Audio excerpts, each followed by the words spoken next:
জেলা প্রশাসন ও চাঁপাইনবাবগঞ্জ ইসলামিক ফাউন্ডেশনের যৌথ আয়োজনে জেলা প্রশাসক কার্যালয় চত্বরে নবাবগঞ্জ মঞ্চে গণভোটের প্রচার প্রচারণা ও ভোটার উদ্বুদ্ধকরণের লক্ষ্যে জেলা পর্যায়ে ইমাম সম্মেলন অনুষ্ঠিত হয়েছে 27 জানুয়ারি মঙ্গলবার সকাল 10টায়। উক্ত ইমাম সম্মেলন অনুষ্ঠানে সভাপতিত্ব করেন চাঁপাইনবাবগঞ্জ ইসলামী ফাউন্ডেশনের উপপরিচালক মোহাম্মদ গোলাম মোস্তফা। অনুষ্ঠানে সঞ্চালনা করেন ইসলামিক ফাউন্ডেশনের ফিল্ড অফিসার মোহাম্মদ শরীফুল ইসলাম।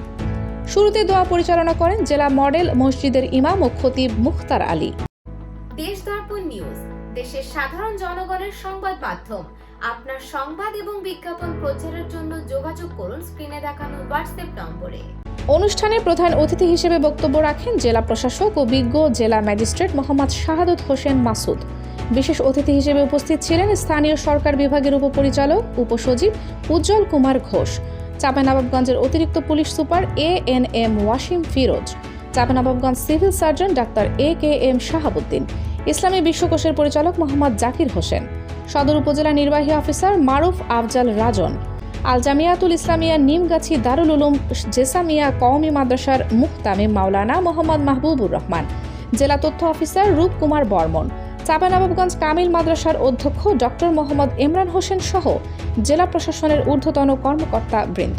সম্মেলনে বক্তারা গণভোটের গুরুত্ব তাৎপর্য তুলে ধরে বলেন, গণভোটে হ্যাঁ ভোট প্রদান করলে দেশের ভবিষ্যৎ ও উন্নয়ন গণতান্ত্রিক অগ্রযাত্রা আরও সুসংহত হবে। ইমাম ও ওলামায়ে কেরামদের মাধ্যমে সাধারণ ভোটারদের গণভোট সম্পর্কে সচেতন ও উদ্বুদ্ধ করার উপর বিশেষ গুরুত্ব আরোপ করা হয়। বক্তারা আরও বলেন, সমাজে ধর্মীয় নেতৃবৃন্দের প্রভাব ও গ্রহণযোগ্যতা রয়েছে। সেই প্রভাবকে কাজে লাগিয়ে গণভোটের পক্ষে ইতিবাচক বার্তা পৌঁছে দিতে ইমাম ও ওলামারা সর্বোচ্চ ভূমিকা রাখবেন বলে আশাবাদ ব্যক্ত করেন তারা। ইমাম সম্মেলনে জেলার বিভিন্ন মসজিদের খতিব, ইমাম ও আলেম সমাজের প্রতিনিধিরা উপস্থিত ছিলেন।